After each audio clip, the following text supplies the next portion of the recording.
Alright guys, welcome back to Nomad Fit. It's now day 31, which means I've completed a full month of intermittent fasting, no sugar, and exercising 2 to 3 times per week.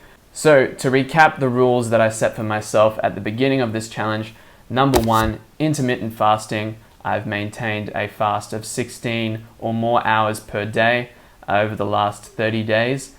Rule number 2, no sugary treats. I basically tried to avoid sugar wherever possible. Sugar inside food that is locally cooked for extra flavor, I haven't looked too far into that, but the obvious ones like sodas, desserts, and chocolate bars are obviously out.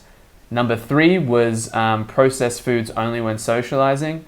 Even when socializing, it's been pretty easy to not eat processed foods. I've been going to some pretty healthy restaurants even with friends, so I haven't been eating a lot of processed foods.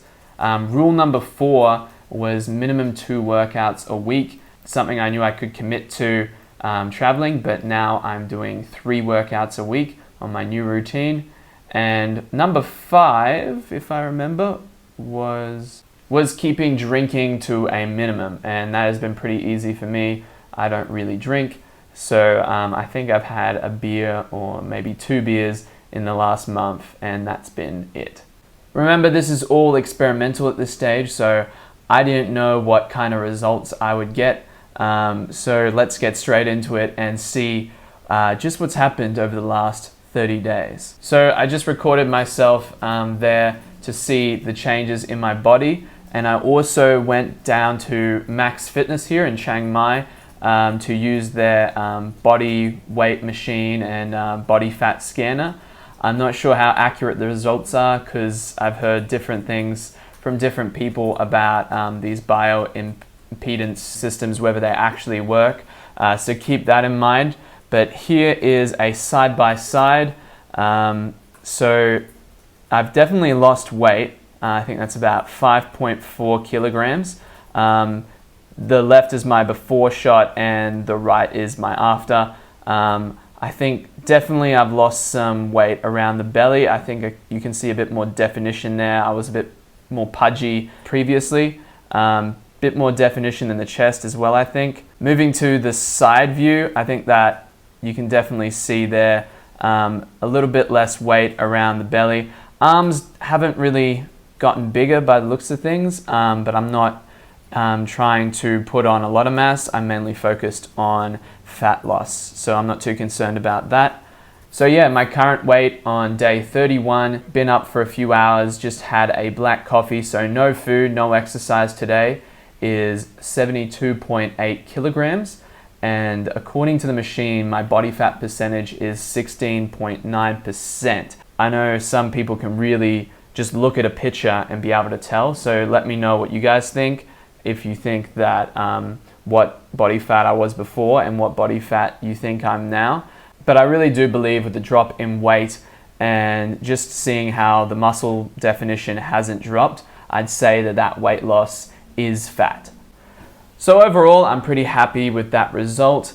What did it take to get there though is the question. So let's just recap the last month. How challenging has it been to be fasting every day and avoiding sugar? So I took my starting position shots on January 8. It wasn't until January 10 that we arrived in Singapore and I actually started the challenge.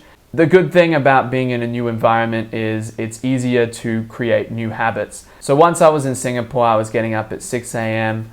And just working through the morning, not eating anything, and just waiting until midday or later to actually eat. And then I would have another meal in the evening, and it was pretty easy to avoid sugar because I wasn't going out much. We were staying at Denise's cousin's place, and they were really good. They provided food for us at different times, and when I did go out, I just did not buy dessert or candy or anything. Then I was in Pattaya, same thing, just stayed in the routine of it, ate out quite a lot, obviously. And now here in Chiang Mai, I've been getting into a proper workout routine with consistent gym days each week, That's been going for about 3 weeks now. So all in all, it's been pretty easy to maintain. Surprisingly easy, in fact. It's all about motivation, I find.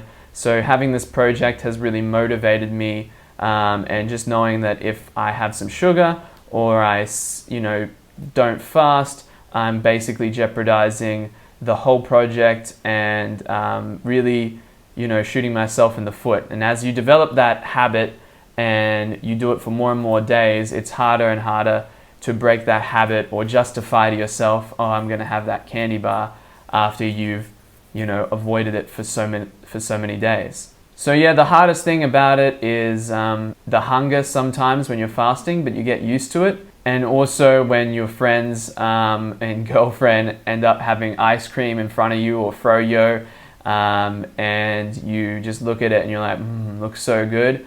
But you just got to be stronger than temptation and feel accomplished every time you do see food like that and you resist it. In terms of going out drinking and processed food, it's been pretty easy. I've been trying to stick to local food, and it's also great for the budget because Western sort of processed food is expensive here in Thailand, and eating local food is not only tasty but really cheap. So avoiding processed food has been easy. The drinking stuff, I don't really drink that much anyway. I think I've had one beer over the last month, or one or two. So that hasn't been an issue for me either. So if you're interested in seeing more about what I actually got up to over the last month, you can watch the previous videos on this channel. Also, I'm going to be putting up my spreadsheet onto the website that you can check. I'll link below. And that's got how long did I fast for every day, did I have any cheat meals, and what exercise I did that day. So you can see where I cheated along the way. Sometimes I accidentally had sugar, like in a salad dressing. So finally, one thing that Adrian brought up to me when we were working out on Monday is having a goal. And I realized that I'd set myself the 5 rules, but I actually didn't have a goal at the start of it. And the reason why is because I didn't know what was realistic. I didn't know what was going to happen, and it was all just an experiment at that stage.